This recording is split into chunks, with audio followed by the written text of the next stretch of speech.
Good morning. I am 5 minutes earlier today.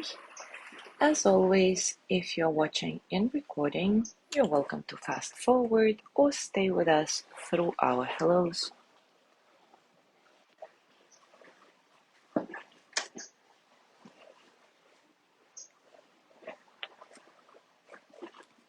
Gonna check the sound.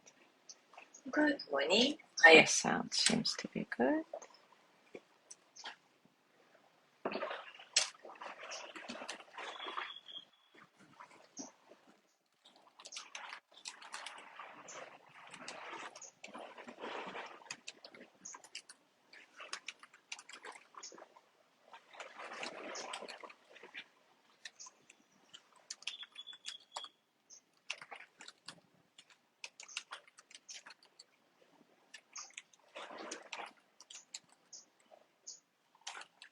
Good morning, Joey.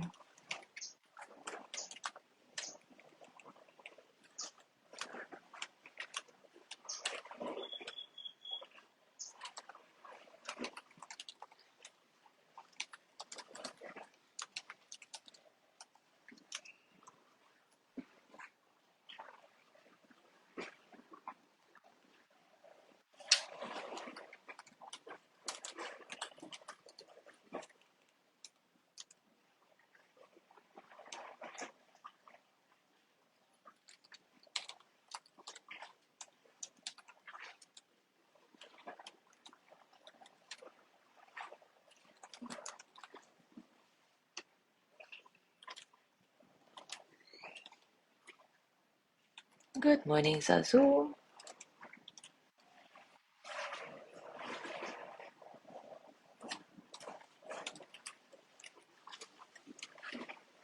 Good morning, Gina. Good morning, Mary.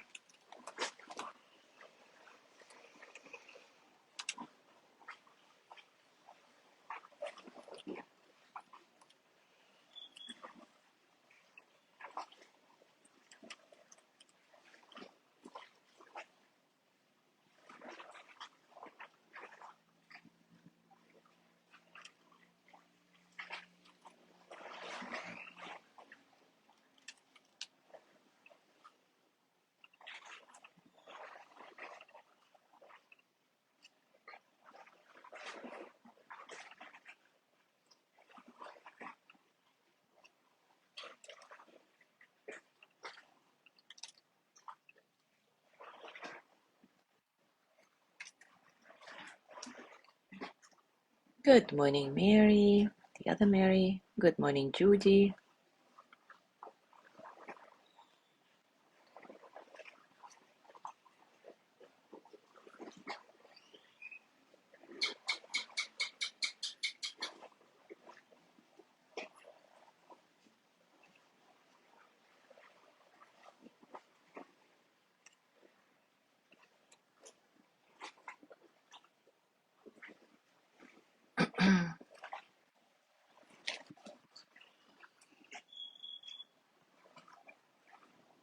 Good morning, Sandra.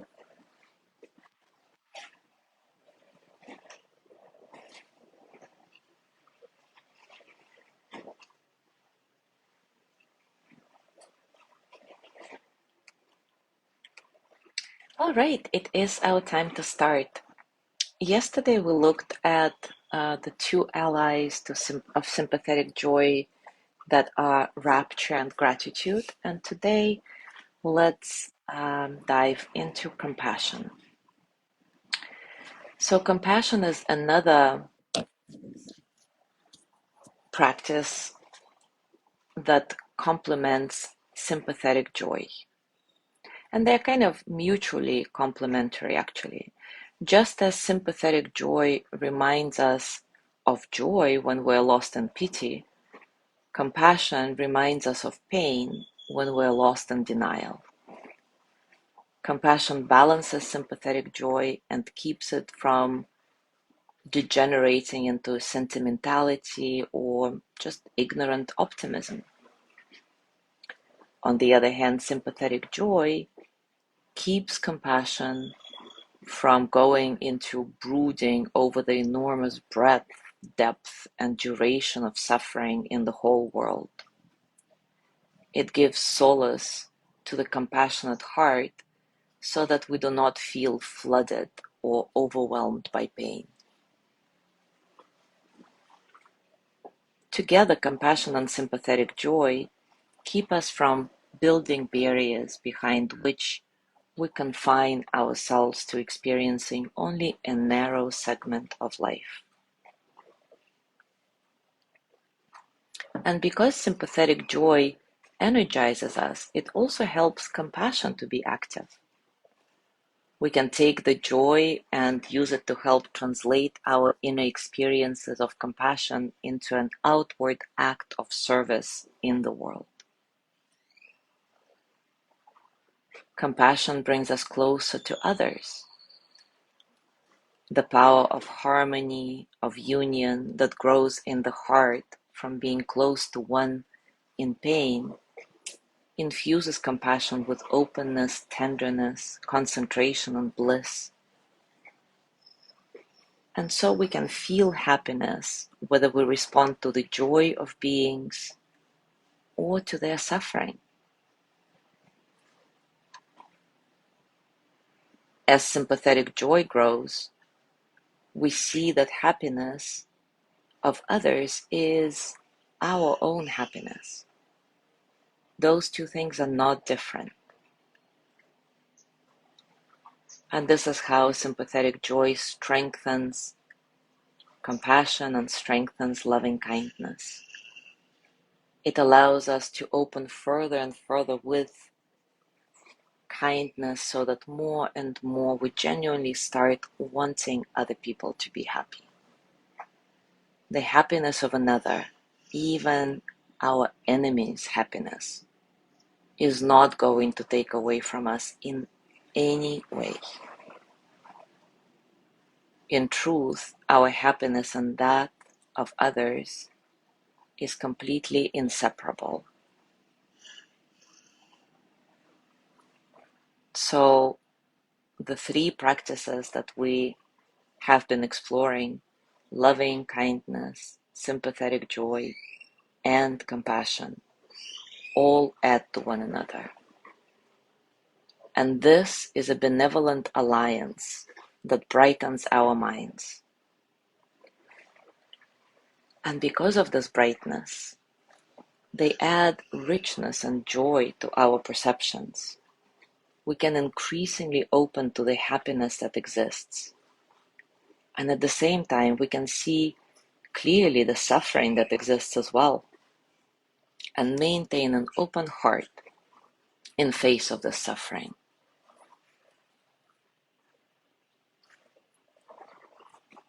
This is how those three forces, loving kindness, compassion, and sympathetic joy, support us and help us find our own happiness. So today, let's explore a practice of loving kindness for caregivers, because it goes hand in hand with the compassion discussion we're having today. And I know a lot of you are formal caregivers to your parents and children, grandchildren. For some of you, being a caregiver was or still is a professional occupation.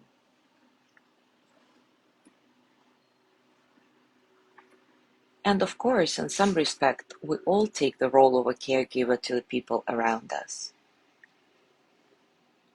So I think this dedicated practice may be really useful to cultivate this active compassion towards others and ourselves as we play all sorts of caregiving roles in our life.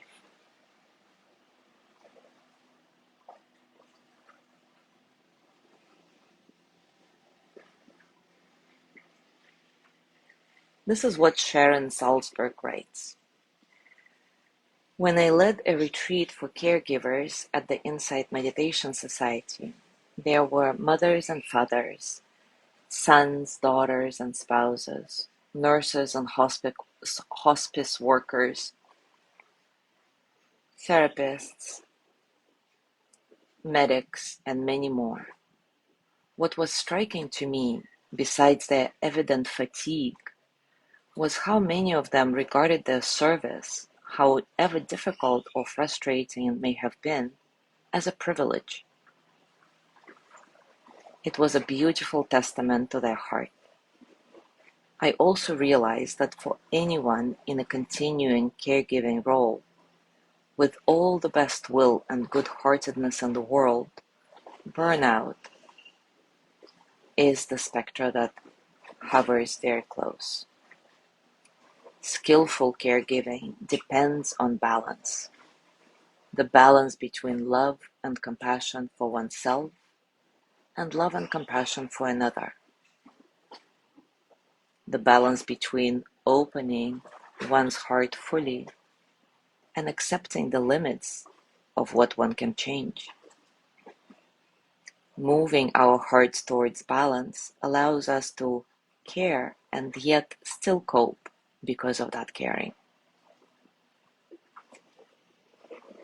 In this practice, the phrases we will use reflect the balance we seek. So they may be different for each one of you. Choose one or two phrases that are personally meaningful to you when we come to that. Of course, I'll give you some options. And for now, just take a comfortable position and, as always, take a few moments to settle.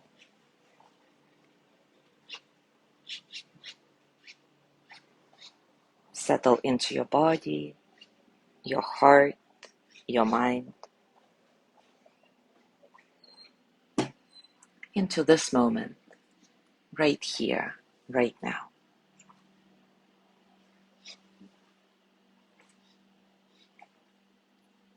Easy breath, allowing some spaciousness in your breath so that all the experiences of the present moment flow through you as energy without struggle.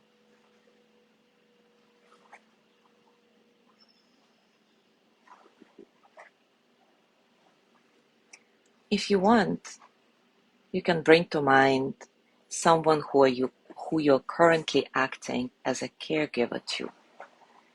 But you don't even have to do it. You can simply connect to the general caregiving attributes in you, and that's completely fine.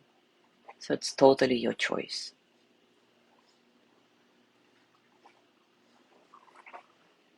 Bring your attention to your body, your breath, and start choosing your phrase for this practice. Here are some options. May I find the inner resources to be able to give to others and receive myself. May I remain peaceful and let go of expectations.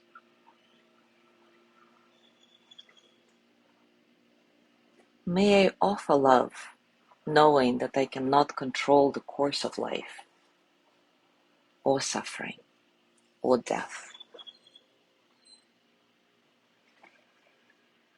I care about your pain, yet I cannot control it. I wish you happiness and peace, and I know I cannot make your choices for you.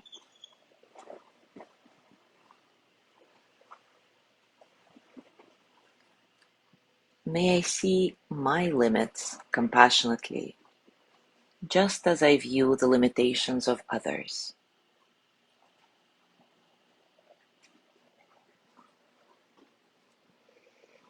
May I see you as I wish to be seen myself, as big as life itself, so much more than my needs, so much bigger than my pain. Continue with one of those phrases or create your own. Or be silent for the next couple of minutes to give you space to connect with your direct experience, whatever it may be.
And now place your hands on your heart, thanking yourself for this deep, powerful work you've just done. Repeat after me silently or out loud. May I be filled with loving kindness. May I be well in body and mind. May I feel safe, protected, at ease.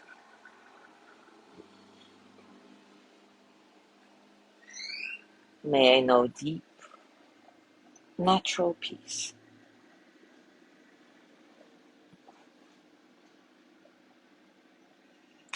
And as you gently let go of your practice, scan your body and notice how you're feeling physically, emotionally, mentally. How are you really?